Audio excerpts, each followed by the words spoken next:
ভাই একটু দাঁড়ান। ভাই আমি একটা রিক্সার গ্যারেজে গেছিলাম রিক্সা নেওয়ার জন্য চালামু, কিন্তু আমি নতুন দেখে আমার কেউ রিক্সা ভাড়া দেয় না। আপনি কইয়া আমার একটা রিক্সা নিয়ে দেন না। তুমি তোমার বাসায় 2-3 মাস ধরে থাও, ঠিক মতো না ভাড়াও দিতে পারতেছো না।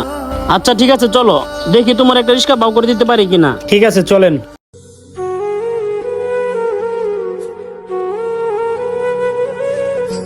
কিরে সুমন, কালকা যে রিক্সা চালালি জমা দিলি না, তা জমা দিব কেডা? ভাই 2 দিন পরে দিয়ে দিম। এই বেটা যত সব ফাইজলামি, আজকে জমার টাকা দিয়ে তারপরে এখান থেকে বাইরাবি। যা এখান থেকে যা।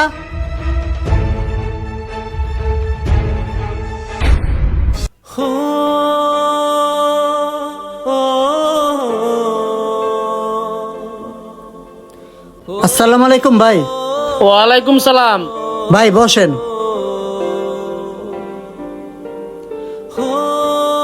ভাই আমার গ্যারেজে কি মনে কইরা? ভাই এই ভাই তো আমাদের পাশে ভাড়া থাকে, ওনার একটা রিক্সার দরকার। আপনি দেন, সমস্যা নাই, ও লোক হিসাবে অনেক ভালো মানুষ। আরে ভাই আপনি বলছেন তো কোনো সমস্যা নাই। ওই সাগর। হ্যাঁ ভাই। আজকে তো রফিক আসে নাই, তাই রফিকের রিক্সাটা ওনারে দিয়া দে। রিক্সা নেন, কোনো সমস্যা নাই। ডেইলি জমা 300 টাকা। সন্ধ্যার সময় রিক্সাটা জমা দিয়া 300 টাকা দিয়া যাবেন গা। ঠিক আছে, বুঝতে পারছো? ঠিক আছে ভাই, সমস্যা নাই। তাহলে বুঝছোই তো, ঠিক আছে এখন যাও। ঠিক আছে ভাই।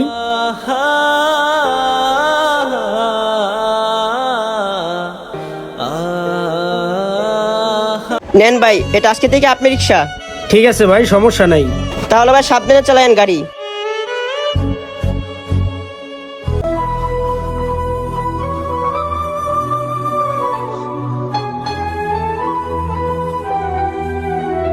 ঠিক আছে ভাই, তাহলে আমি এখন আসি। আচ্ছা ঠিক আছে, আসেন।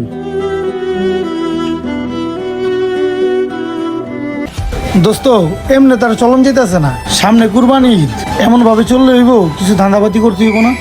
হ্যাঁ বন্ধু, কিছু একটা তো করা লাগবে। একটা ধান্দা করি, চল একটা মুরগি ধরি। মুরগি ধরা ওইটার সিল্লালাই। বন্ধু ওই যে একটা অটো আইতেছে, লয় ওটার আজকে মুরগি বানাই দিম। ওই খারাও খারাও, হ্যাঁ মামা বলেন, কই যাইবেন? গোপালপুর যাইবা নাকি? চুঙ্গির পারে। হ্যাঁ মামা জামু, উঠেন। এই ওঠ।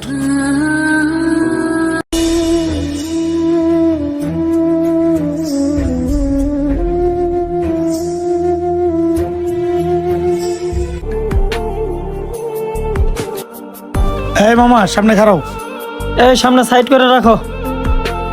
এই মামা, দোতলায় আমার বাসা, একটা বস্তা আছে, দেখবা গেটের সামনে, বস্তাটা নিয়ে আসো। আচ্ছা মামা ঠিক আছে, আমি যাইতেছি। এই তাড়াতাড়ি সামনে যা, গাড়িটা টান দে।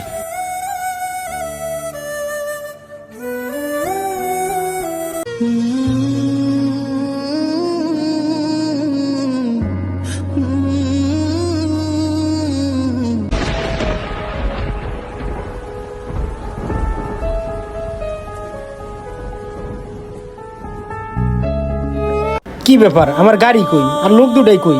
একটা অত দেখি না। ও আল্লাহ রে, আমার গাড়ি নিয়ে বাইকে গেছে। আমি মহাজনের কাছে যে কি বলবো, আল্লাহ রে। ও ভাই, আমার গাড়িটা ওই জায়গায় রাখা ছিল, দেখছেন ভাই? হায় রে, আমার গাড়ি কই নিয়ে গেল।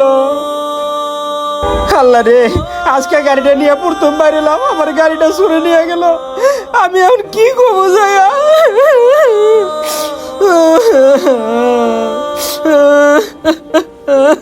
এই সাগর, সব পারে রিক্সা ভালো করে চেক দিয়ে দেখ, চার্জ ওঠে কিনা ঠিক মতো দেখ। কিরে তোর কি সমস্যা, তুই কান্তাছিস কে? কিরে রিক্সা কই? ভাই আমি রিক্সা নিয়ে গেছিলাম রোডে টিপ মারার জন্য, আমার গাড়িতে 2টা প্যাসেঞ্জার উঠছে। ওইটা আমারে কইতেছে, ভাই দোতলায় একটা চালের বস্তা আছে, তুমি যাইয়া নিয়ে আসো। আমি দোতলায় বস্তা আনতে গেছি, আইসা দেখি লোক দুটাও নাই, আমার গাড়িও নাই। রিক্সা চুরি করে নাটক শুধাও? হ্যাঁ তোকে আমি ভালো করেই চিনি। ওই সাগর, ওই অরে ধর ধর, অরে ধর, ধরে খুঁড়ির লগে বান। ভাই যা, আমার সাইডে ওই আরে খুঁড়ির লগে বান। আমি গাড়ি চুরি করি নাই। ধর অরে বান বান। ভাই আমার সাইডে দেন, আমি গাড়ি দেই নাই, আমারে বিশ্বাস করেন। ওই শোন, তোর আত্মীয় স্বজনকে খবর দে, টাকা পয়সা দিয়ে তারপর সারাই নিয়ে দেবো।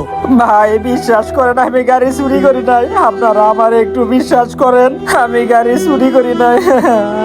আমি তোর বাড়ি এলারে এখনই ফোন দিতেছি। মুক্তার ভাই, ভাই একটু আমার গ্যারেজে আসেন, একটা ঝামেলা হয়েছে, একটু তাড়াতাড়ি আসেন ভাই। হ্যাঁ ভাই, এখনই তাড়াতাড়ি আসেন। রিক্সা চুরি করে অভিনয় করো, হ্যাঁ?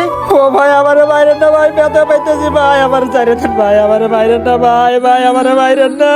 ও মা গো, ও বাবা গো, কে কোথায় আছে ভাই, আমারে একটু বাঁচান ভাই। এই, ওর দিকে খেয়াল রাখিস। রিক্সা চুরি করো? হ্যাঁ, রিক্সা চুরি করো তুমি না? না ভাই। তোর বাড়িওয়ালারে ফোন দিছি, তোর বাড়িওয়ালা আইতাছে। কি হয়েছে ভাই? ওরে এইভাবে বান্ধা রাখছেন কেন? ভাই, কারে বিশ্বাস করে আপনি রিক্সা লইয়া দিছেন? রিক্সা বেচে আয়া কইতেছে চুরি হয়ে গেছে। না না না ভাই, ও তো এরকম করার ছেলে না। সোহেল, কি হয়েছে রে? ভাই, দুইটা লোকে আমার রিস্কায় উঠছে, আমারে নিয়ে যায়, কইতেছে দোতলায় একটা বস্তা আছে, বস্তাটা নিয়ে আয়। আমি বস্তা আনতে গেছি, আইয়া দেখি এই দুটা লোকও নাই, আমার রিস্কাও নাই। ও আচ্ছা, আপনি এইভাবে ওরে বান্ধা রাখছেন কেন? আমি রিস্কা লয়ে দেই বলা, দায়িত্ব নিয়ে রিস্কা লয়ে দেই নাই? আপনি আমার না জানা এইভাবে ওরে বান্ধা রাখছেন কেন? আপনার রিস্কার দাম কত? আপনার রিস্কার জরিমানা আমি দিমু। বান খুলেন। এই মিয়া, ওনার বান খুলেন।